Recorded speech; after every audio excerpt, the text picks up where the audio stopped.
afternoon or good evening, whatever the case may be for you. Welcome back to Referral Mastery. This is our 7th session.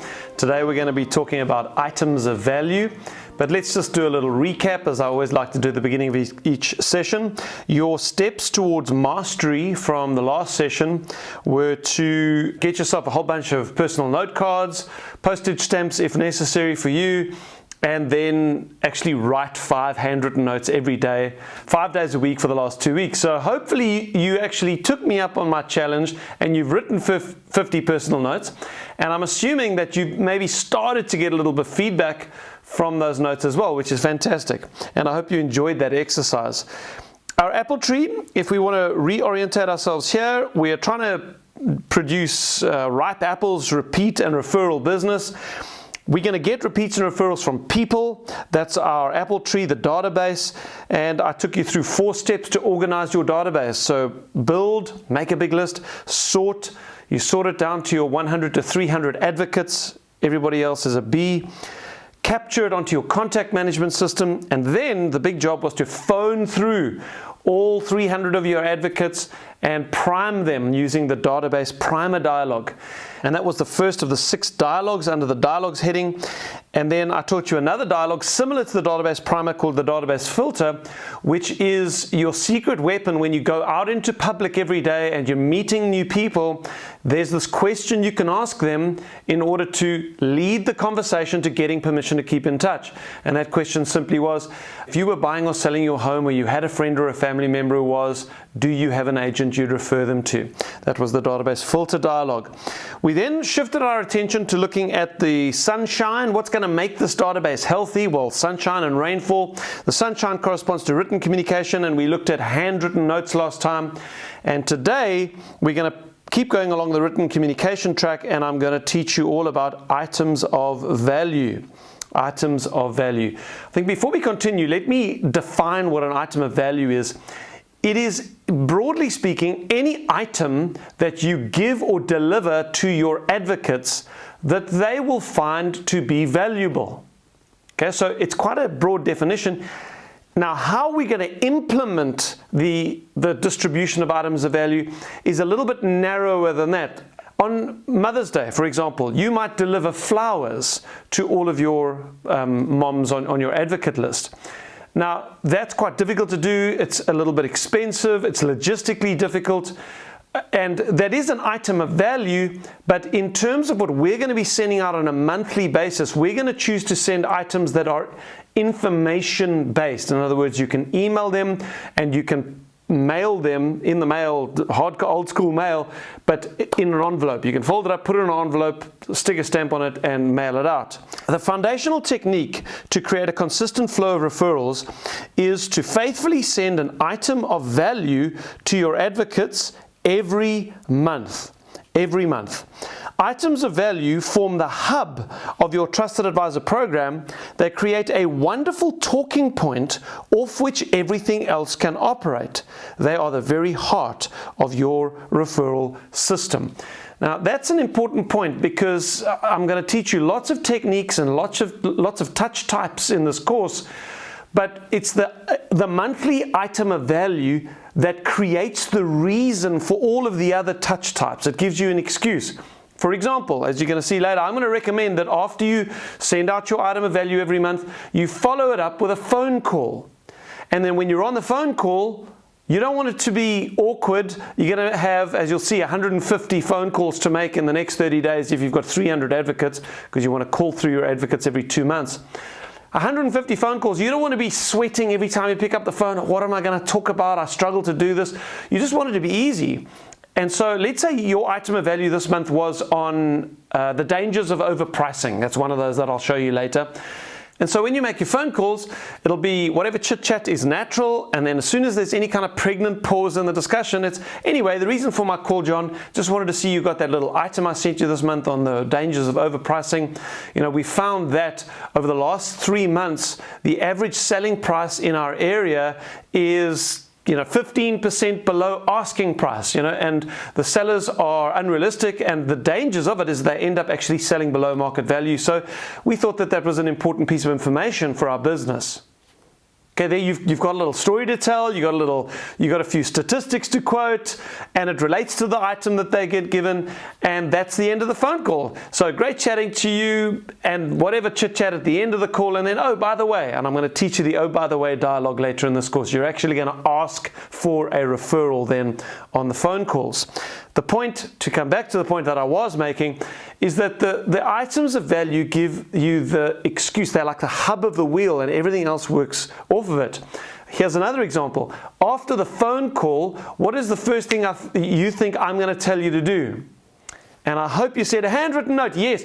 After the phone call, you're then going to send a handwritten note. None of that could have happened unless you'd sent the item of value, is the point I've made. Okay, so how do we draft out items of value? There's really two questions I want to answer for you in this session today. Is what information do we put in the item of value? How do we actually draft them? And then second question is, once we've got the text of the item, we've got the information, how do we design them? Because they have to look appealing, because you're going to print them out, stick them in envelopes with a covering letter always, and then you're going to mail it to your advocates. You will also send it via email to the whole email list, which is, yes, your advocates and also your B list. And just make a mental note. If you want to insert the item of value, we're going to create it as a PDF, and I'm going to show you how to do that. When you export the image from KeyNote or PowerPoint, which is what we're going to use to create the PDF, you also want to export it as an image. So you're going to export one as a PDF and one as an image, like a JPEG as an example, or a PNG. That is much easier to insert into a bulk email. Okay. That's if you're actually attaching it. You may want to link it to a page on your website where you've got the item of value loaded on your website as well. You can do that. And in the emails, you might want to just have an image, short image, or even a one line of text with a read more here. And if they click that, it takes them to the item of value on your website. But for your advocates, you do want them to get the email, but you also want them to get a hard copy version mailed to them in the old school snail mail. Right, these are all points I'm going to repeat later, but I'm glad your thinking is heading in the right direction on this. Right, in a minute, we're going to have a look at a parable. The point of the parable is to draw out what is it that needs to make up the content of our item of value. How do we draft these things? And this little story is going to bring out the answer to that question. So a man's disabled son wins the lottery. He and his wife are completely uneducated about administering money, but they want to make sure that wise decisions are made because the money will be able to ensure the boy's health and care for the rest of his life, which could quite easily be another 50 to 60 years. They begin to look for a person who can administer the finances and come alongside the family to guide and counsel them through the years ahead. Ideally, what are all the attributes that the man and his wife would want in the person to whom they will entrust this responsibility? And maybe you want to pause the video and just jot down a few words.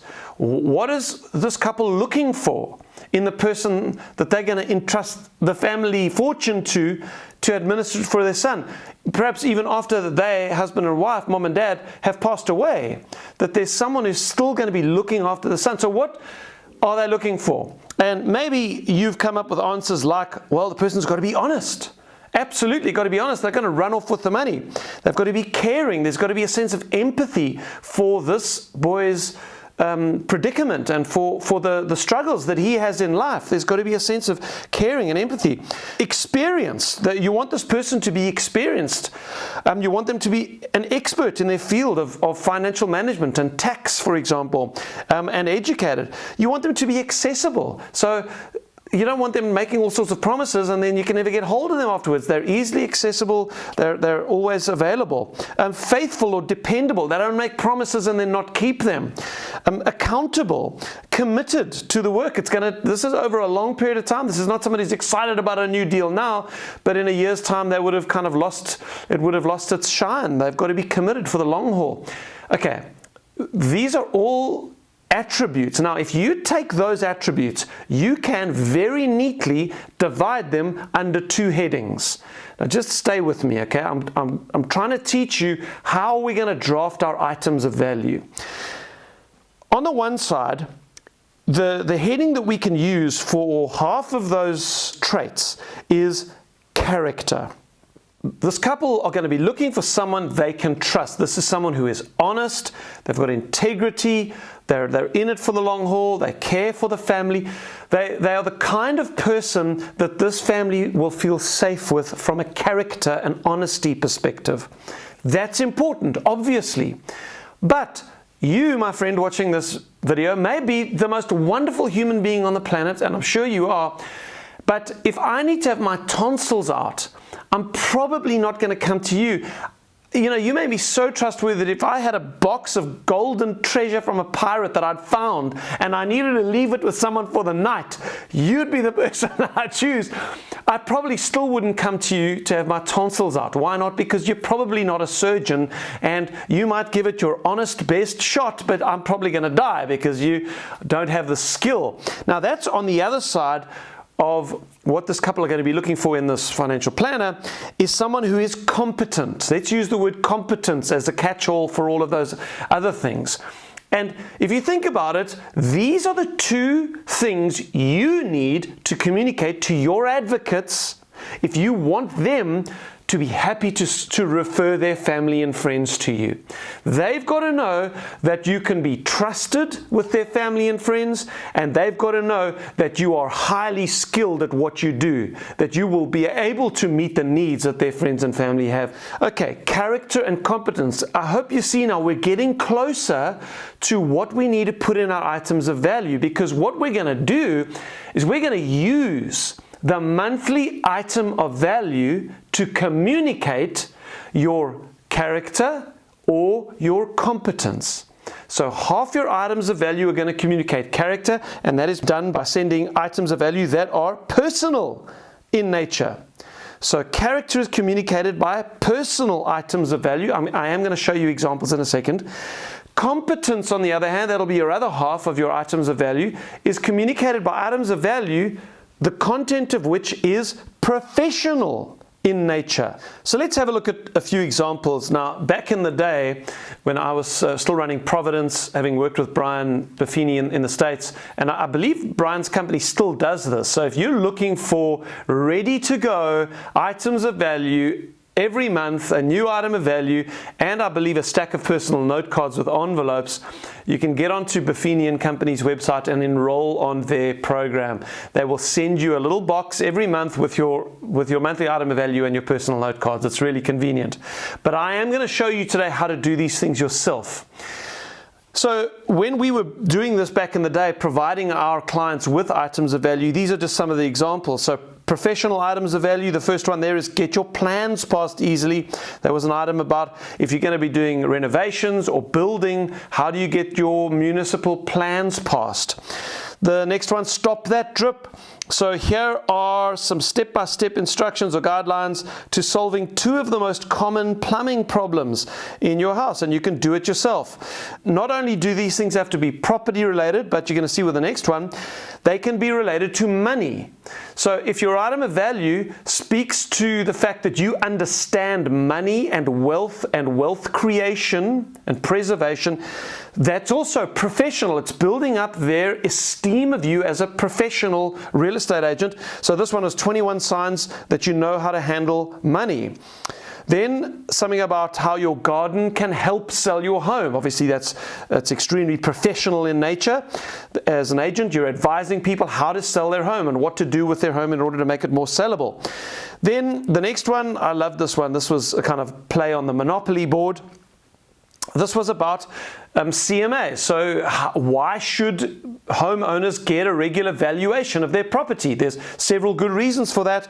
Then 7 cures for a lean purse. This was an excerpt from George Clason's famous book, The Richest Man in Babylon. If you've never read The Richest Man in Babylon, can I please give you some advice? Jump onto Google. You can get a Kindle version or get the hard copy version. If you get a hard copy version, just buy 10 of them because you're going to want to give them to your kids and extended family and friends, and in fact clients. It's a wonderful little pop-by gift for clients. We'll get into pop-bys later in the course. Wonderful little gift. It is a phenomenal book. It's a little collage or compendium of parables set in ancient Babylon, for example. And this particular chapter was 7 cures for a lean purse. Does your purse seem too lean at the moment? Well, there are some cures, and there were 7 of them according to George Clason, so we put them in an item of value.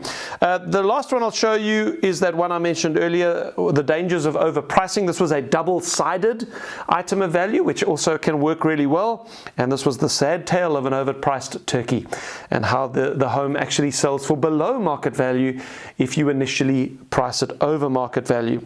Then let's have a look at a few personal items of value. This was one on first aid. So first aid tips. This is the kind of thing that people will put on their fridge at home, and it will have long staying power. The next one, also a reference guide, was the annual planting guide. We took a bunch of the most common flowers in South Africa, and we just did a little calendar of which month you should plant those flowers.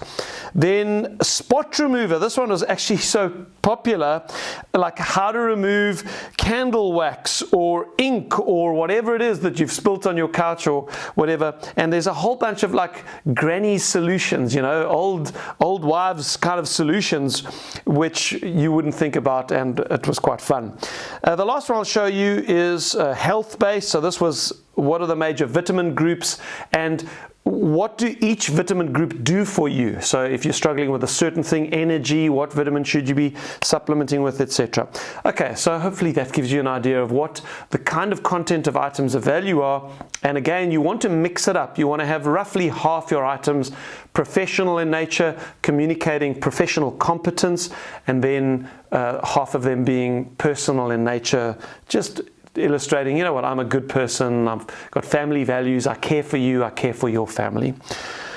For maximum effect, you need to both email and post or mail your item of value every month. Now, I did make that point earlier, but just make sure you understand the email, which will either just be a PNG or a JPEG image of the item of value that you actually insert into the bulk email and send it out, or it'll be a link that people click and it takes them to the item of value that you uploaded onto a page on your website, almost like a blog page or an articles page.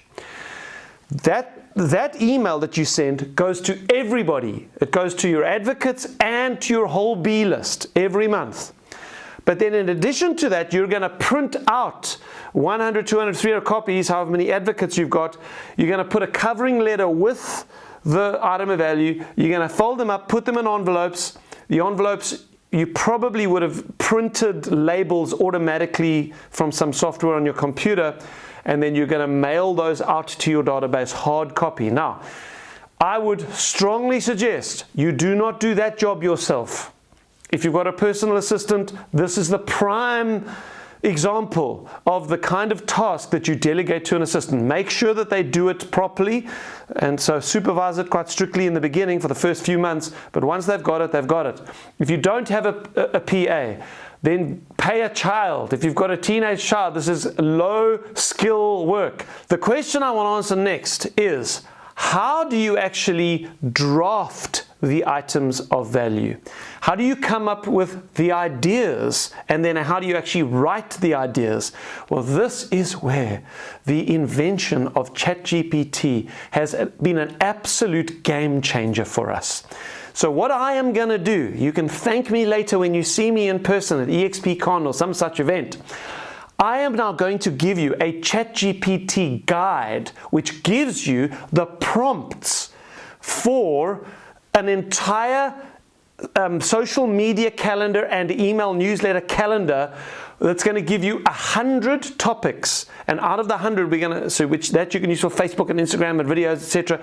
Out of the 100, we're going to choose 12 of them to be your newsletter or your item of value for the next 12 months. Now, this ChatGPT guide that I'm going to give you is going to take you through a process where you do all of that. It does all of it for you. it comes up with the ideas, and then it writes the articles, and it suggests images that you're going to put in the articles. Now, I don't want to bore you on the video to actually read the thing, but what I would like to do is just read the opening prompt and then point you in the right direction with how the thing actually works. Let me warn you in advance, this is going to be some work. This will probably take you 2 or 3 hours. Why? Because as you're going to see, we're going to ask ChatGPT to ask us 25 questions so that ChatGPT can get the information and understanding of you and your area and your particular strengths, so that based on your area, your target market, your strengths, it can intelligently draft your content calendar and your email newsletters. It's worth doing. You only ever have to do this once. ChatGPT, if you use the same chat on ChatGPT, if you keep just scrolling down and putting your prompts at the bottom, it will remember everything that's gone before. You will never have to do this again. You've only got to do this once. It's worth doing. So just prepare yourself. It's going to take a little bit of time. So here's prompt number 1. I am a real estate agent with eXp Realty or whatever company you're with in, and then state your geographic area as specifically as you can. And I need help crafting the perfect unique value proposition, or UVP, in order to attract home buyers and sellers to use my services. I have been an agent for X amount of time, and in that time I have achieved, what kind of results have you achieved? The reasons for this are, then list what best describes the reason for the results that you have achieved. So I don't want to state the obvious, but everything in italics here, you are writing in and personalizing for yourself. My greatest achievements to date have been, so list any awards you've received or achievements or anything that you think is worth noting there. With my strongest assets being, now there you list what you think your natural gifts are and your professional gifts and the experience that you bring to the table. List it all as exhaustively as you can. And by the way, I don't care if this is your first day in real estate, you've got gifts and talents that God has given you, and you can bring them to the service of your clients. My goal is to attract as many, now you need to list what your perfect avatar, your perfect client, list what that client looks like, as many of those kinds of people as I can using my UVP. I need my UVP to be clear and compelling. It should quickly inform buyers, sellers, and influencers why they should use me as their real estate agent. I want you to focus on the unique benefits I offer and help me determine how I can set myself apart from others in my marketplace. I want you to have a deep understanding of my business, target audience, success, and what sets me apart from competitors. This UVP should resonate with my target audience and highlight my unique strengths and benefits.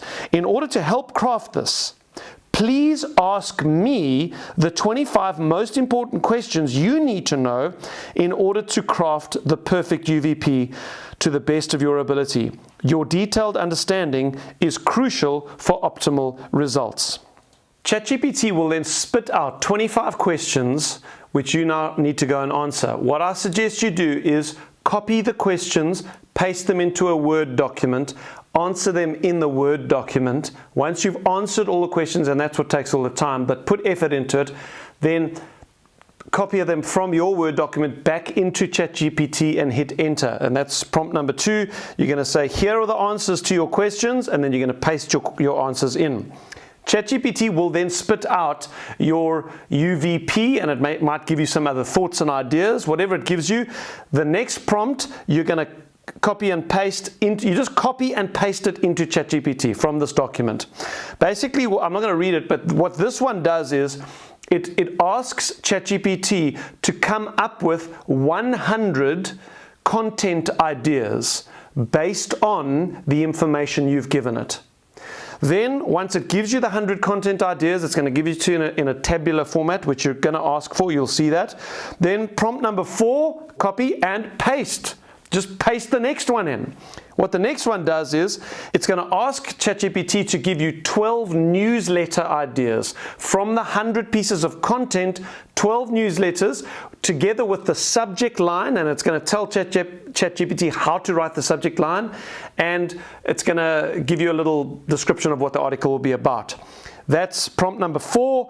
And then the last one is the prompts for each individual newsletter. So for each of the 12 newsletters, you're going to separately copy the last prompt there on the document into ChatGPT, and you'll see at the bottom it said, please do this for email number 1. And then you're going to do it again. Please do that for email number 2. And it'll actually write the articles for you. You're also going to ask it to suggest certain images.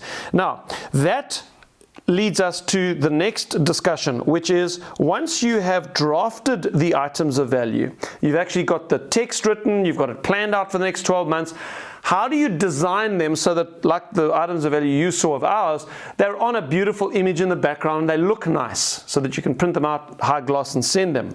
Well, I'm going to play you a little video on my computer now that is going to show you how you can do your own graphic design. So in your workbook it says, if you can't use Canva or EXP's Global Marketing Center, learn to use PowerPoint or the Mac version of PowerPoint, which is called KeyNote, to quickly design your items of value.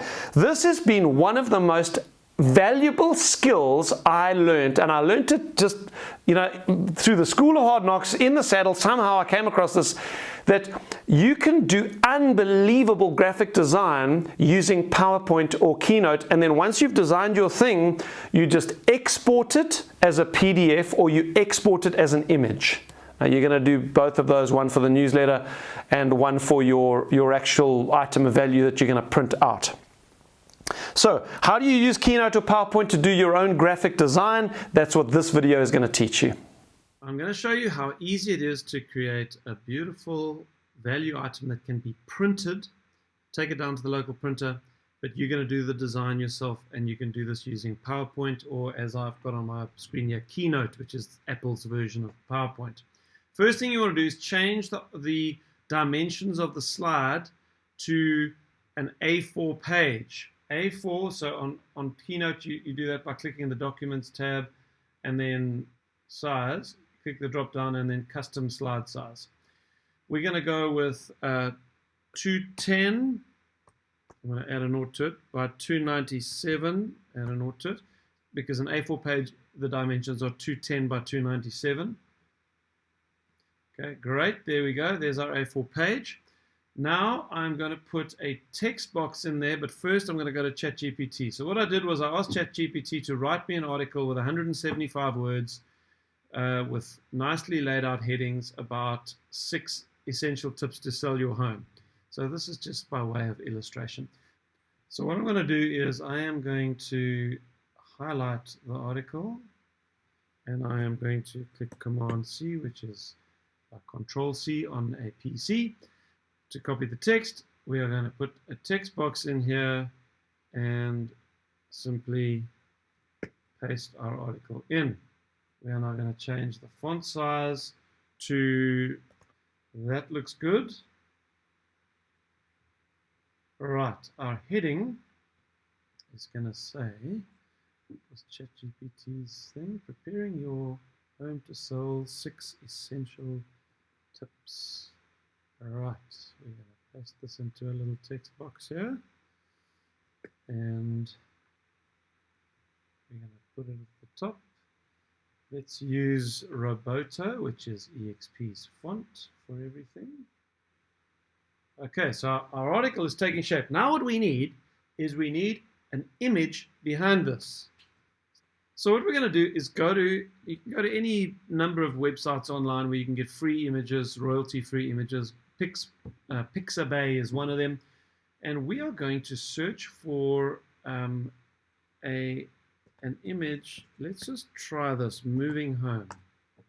See if they've got any images for me. Oh, they do. Okay, great. We are preferably going to look for an A4 image, so that we could use. That would definitely work. That could work. Any kind of homey image You don't have to have someone with boxes, etc. Okay, let's use this one just for fun. You click on it, you click download. I want as big a copy as I want, so I want the 4,000 by 6,000, and I'm going to click download. Okay, excellent. I'm not going to donate at this time. Now what we do is we drag this image into our PowerPoint slide. And we are going to just resize it so that it covers the full expanse of the slide. Right-click, send to back, and boom, there's our article. Now we obviously need to change the font to white, and what might make it a little bit easier to see also is a shadow. Alright, so I've just put a little shadow into the text, and there you have it. Now what you do is you may want to put your branding, your logo, and a little, maybe your contact details at the bottom of it. That would be fine. Then you're going to go File. This is on KeyNote. It'll be something very similar in PowerPoint. File, Export, PDF.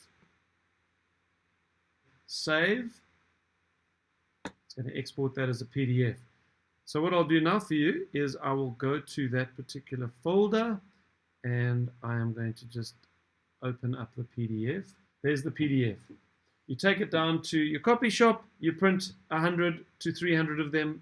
How many advocates you got? You put them in envelopes and you post them. That's how easy graphic design is to do on your own at home without the cost of a graphic designer. Well, this video has been a little bit nitty-gritty and how-to, but hopefully these are skills you're going to be able to use. We're going to finish off with a few thoughts. Remember, the TAP system, Trusted Advisor Program system, works. Why? Because you're combining different touch types. So, the following formula must be followed after each month's item of value is sent. Make a follow-up phone call, and then send them a handwritten note. Now, it's going to be a little bit more complicated than that as I give you the specifics later in the course. You're actually going to phone through all your advocates every 2 months. But I want that in your head as the general routine of the referral system. You send out an item of value every month, and then off of that, you follow up with personal contact. On the personal contact, you're going to ask for a referral using our "oh, by the way" dialogue. I'm going to teach you that later. And then when you've put the phone down, or if it was a face-to-face visit, because you're going to do some pop-bys as well, at the end of that, you're going to write a handwritten note. So it's always item of value, some kind of personal contact, and then a personal handwritten note. And I hope that that kind of sticks in your head as a model. So, steps towards mastery for the next 2 weeks. And I would encourage you, just lay everything else aside and do the hard work required to create your content calendar for the next 12 months. That's what we're going to do in the next 2 weeks. Using the ChatGPT prompts guide, plan and draft your monthly items of value for the next 12 months. The other nice thing about that ChatGPT prompts guide is that it's not just the 12 newsletters that you're going to plan for the next 12 months. You're going to have 80 or 90 other content ideas that you can use for short form video, Reels or Instagram or Facebook posts or however you want to roll. There'll be a whole bunch of ideas that come out of that. Then the second step I'd like you to take is, if you're up to it, design and produce the actual items of value using PowerPoint or KeyNote. And do all 12 for the next month in the next 2 weeks. Do it now. I promise you, in the months ahead, you will be so grateful that you did it because you've got your item of value set up and it's just ready to go every month. All right, well, God bless you. In our next session, we're going to look at the actual launch letters. When you send your first batch of items of value, they go with, it always goes with a covering letter, but in this case, it's going to go with a special covering letter because it's the first one you're sending. And there's going to be one of two options, the guilt pledge letter or the introduction letter. I'm going to teach you those next time, and we're actually going to launch your program next time, which is exciting. So I look forward to being with you then, and enjoy the next 2 weeks.